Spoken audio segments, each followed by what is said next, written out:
Pemirsa, terima kasih Anda masih menyaksikan Hidup Sehat. Nah, di segmen ini Mbak Catherine bisa bertanya nih ke Dokter Jualita, apa nih yang pengen ditanyain? Mungkin seputar gizi atau seperti apa? Silakan, Mbak. Nah dok, untuk sekarang saya yang udah terlanjur kayak gini ya dok, apa sih yang bagus untuk saya supaya bisa stabil dan pola diet apa yang bagus? Oke, jadi sebenarnya kan udah lama ya Mbak, udah 16 tahun, saya yakin pasti yang dibaca udah banyak gitu ya. Jadi yang pertama jaga berat badan, artinya berat badan yang sekarang kalau bisa memang jangan sampai naik lagi atau turunnya pun juga nggak boleh berlebihan. Nah, cara makannya gimana? Dasarnya adalah tetap gizi seimbang, artinya tetap makan karbohidrat, protein, lemak, dan juga serat. Untuk karbohidrat ya tadi, kita udah banyak ngobrol juga ya tadi di belakang bahwa karbohidrat yang dihindari adalah gula. Ya kan, jadi kalau gula tambahan yang kita masukkan ke dalam makanan atau minuman sebaiknya nggak usah. Terus kita bisa pilih karbohidrat yang lebih tinggi serat, misalnya apa? Sebenarnya umbi-umbian itu juga bagus ya, nasi boleh tetapi dengan porsi yang tidak berlebihan. Kemudian pilihnya proteinnya yang dia lebih rendah lemak, kayak misalnya ikan, ayam tanpa kulit, kemudian telur, tahu tempe dari protein nabati juga boleh. Sayur, buah sudah pasti. Nah, mungkin yang bisa dijalankan juga adalah lanjutkan untuk menghindari gluten. Gluten itu dia adalah protein yang ada di dalam bahan makanan turunannya gandum.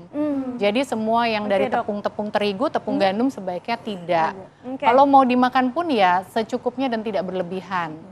Kemudian yang berikutnya bahan makanan ultra proses ya, itu baiknya juga dihindari.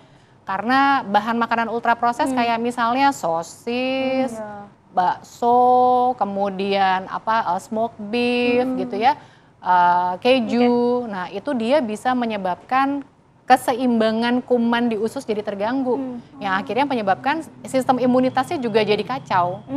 Oke dokter. Seperti itu. Dan olahraga, saya tadi ngobrol ya, jadi sebenarnya Mbak Catherine itu termasuk yang cukup sadar kesehatan juga sebetulnya. Oke, nah dokter terakhir nih, mungkin dokter bisa memberikan tips kepada pemirsa Hidup Sehat di rumah, pola diet seperti apa sih yang sehat, yang bisa dijalankan agar tubuhnya juga tetap ideal tapi tidak terganggu imunitasnya dokter? Ya. Yang pertama, kalau kita meniru judulnya udah diet ekstrim, baiknya enggak, singkirkan diet ekstrim gitu ya. Nah, kalau kita mau menjalankan diet sendiri, tetap ada aturan-aturannya bahwa yang namanya diet gizi seimbang itu berarti ada makan karbohidrat, karbohidrat baik ya, kemudian ada protein rendah lemak, kemudian ada kacang-kacangan, alpukat atau ikan sebagai sumber lemak, kemudian serat dari sayur dan buah-buahan.